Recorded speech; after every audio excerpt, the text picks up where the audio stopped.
মাটির হাঁড়িতে দম দিয়া গোশ যে কি স্বাদ তা না খালি বুঝবা কি করে। বেশিরভাগ মানুষই মাটির হাঁড়িতে দম দিয়া গোশ রাঁধতে ভয় পায়, যদি সিদ্ধ না হয়, যদি মজা না লাগে। ঠিক এই টিপস গুলো ফলো করে যদি রাঁধো, তোমার হাতের হান্ডি গোশ হবে সব থেকে সুপারহিট। আসসালামু আলাইকুম। ভিডিও দেখলে তো গালে কামড় দিবানে। আল্লাহ, এত সহজ। নিয়ে নিছি 600 গ্রামের মতো খাসির গোশ। প্রথমে একবার ধুয়ে নিছি, তারপর 2 পিস লেবু দিয়ে আর খানিকটা নুন দিয়ে সুন্দর করে কষলে কষলে মাখায় ঝাঁকায়। বেশিক্ষণ রাখার দরকার নেই, সাথে সাথে তার মধ্যে ঘপ করে 1 বালতি পানি ঢেলে দিছি। ফাইন করে আলগোছে ধুয়ে নেব, যেন খাসি খাসি ভ্যাপসে পানা গন্ধটা না থাকে। তারপর দিয়ে দিছি বেশ 1 মুঠ খানিক পেঁয়াজ কুচি। পেঁয়াজ কুচিটা কিন্তু একটু বেশি দিতে হবে না, প্রায় 2 টেবিল চামচ ভরে আদা রসুন বাটা। তারপর দিয়ে দিলাম 1 চা চামচের মতো নুন আর 1/2 চা চামচের মতো হলদির গুঁড়ো। তারপর যাচ্ছে 1/2 চা চামচ ধনের গুঁড়ো আর 1 চা চামচ জিরের গুঁড়ো। 1 চা চামচ দিয়ে দিছে গরম মশলার গুঁড়ো আর 1/2 চা চামচের মতন কালো গোলমরিচের গুঁড়ো। তারপর যাচ্ছে প্রায় 1.5 টেবিল চামচের মতন শুকনো ঝালের গুঁড়ো, বেশ একটু ঝাল ঝাল হবে। দিয়ে দিছি 2 আস্ত রসুন। খাসির গোশে একটু মশলা টসলা বেশি করেই দিতে হয় শোনা। তারপর দিয়ে দিলাম প্রায় 1/2 কাপের মতন সর্ষের তেল। খাসির গোশে একটু সর্ষের তেল দিলে ফ্লেভারটাই অন্যরকম আসে। হ্যাংলা পাতলা কটা দারচিনি ফেলাই দিলাম আর 2 বড় এলাচ ফাটাই দিয়ে দিছি। আর দিয়েছি সামান্য কটা আস্ত জিরে। এই আস্ত মশলার শক্ত ফ্লেভার গুলো খাসির গোশের গন্ধটাই মেরে ফেলাই দেবে না। এমন করে মাখাতে হবে গোশের কোনো কোনায় যেন মশলা লাগতে বাদ না থাকে। তারপর দিয়ে দিছি একটা টমেটো, ফ্রিজের মধ্যে ডিপে ছিল, ভেঙে ভেঙে চটকায় মাখায় একসাথে দিয়ে দিলাম। মাখায় টাখায় রেখে দেবো প্রায় 10-15 মিনিট। তারপর নিয়ে নিছি একটা মাটির হাঁড়ি।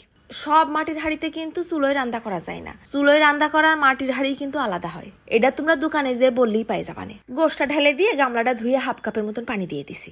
আর কিছু দেবো না, 2 সাইডে তেজপাতা ছিঁড়ে ছিঁড়ে ভিতরে ভিতরে দিয়ে দিলাম। এইবার একটু নরম করে আটা গুলাই নিলাম। মাটির হাঁড়ির মুখে চারিদিকে আটা গুলা দিয়ে দিলাম আর এক কোনায় একটা চামচ দিয়ে এইরকম করে ঢাকনা দিয়ে ঢেকে দিছি। আবার ঢাকনার উপর দিয়েও কিন্তু আটা দিয়ে নিছি। চামচটা দেওয়ার কারণ হলো শেষে যেন খুলতে সুবিধা হয়। আর কোনো কাজ নেই, এবার শুধু চুলোর উপর বসাই দেবো। এবার যে কথাগুলো কব সেগুলো কিন্তু অবশ্যই মনে রেখে দিবা। চুলোয় হাঁড়ি দেওয়ার প্রথম 5 মিনিট হবে মিডিয়াম আঁচ। তারপর পাশের চুলোয় একটা তাওয়া সুন্দর করে গরম করে নিয়ে একেবারে লো আছে প্রায় 50 মিনিট। টেনশনের কোনো কারণ নেই, সিদ্ধ হবেই, শুধু আঁচ থাকবে লো আর একটু সময় দিতে হবে। 50 মিনিট পর চুলো বন্ধ করে ওইভাবে রেখে দিবা। আরো 20 মিনিট পর হাঁড়ির মুখ খুলবা। এরাম করে তোমরা হান্ডি চিকেন, হান্ডি মাটন যা মন চায় তাই রাঁধতে পারো। হাঁড়ির মুখ খোলার সাথে সাথে পুরো বাসনায় ভরে গেছে রান্নাঘর। দেখো দিন একটা তুলে দেখাই, এত গরম আমার তো আর দেরি সহ্য হচ্ছে না। এরাম করে মাটির হাঁড়িতে দম দিয়ে গোশ রানলি, সেই গোশ দিয়ে একটা অন্যরকম ফ্লেভার আসে। সেন্ট বাতাস তো বাইরে বেরোতে পারে না, সব গোশের মধ্যে ঢুকে বসে থাকে। তো এরম করে গোশ রানলি কিন্তু একটু তেলের পরিমাণও বেশি লাগে। মাখায় ঝাঁকায় প্রথম গালে দিলাম রে।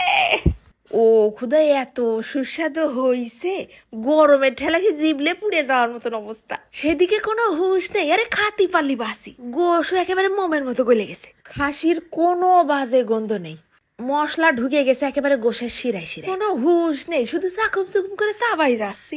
একটু মনে চাচ্ছিল রসুনটা একটু টিপে দেখাই দে, সে কায়দা আছে, রসুন একেবারে সে আগুন পুড়া গরম, হাত পুড়ে যাচ্ছে।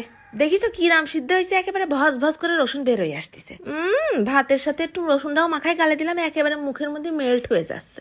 নাও, আর কোনো ভয়ের কারণ নেই। এইবার শুধু মাটির হাঁড়ি কিনে নিয়ে এসে দৌড় ওই যে রান্না বসাই দাও। আজকে চলে যাচ্ছি, ধন্যবাদ।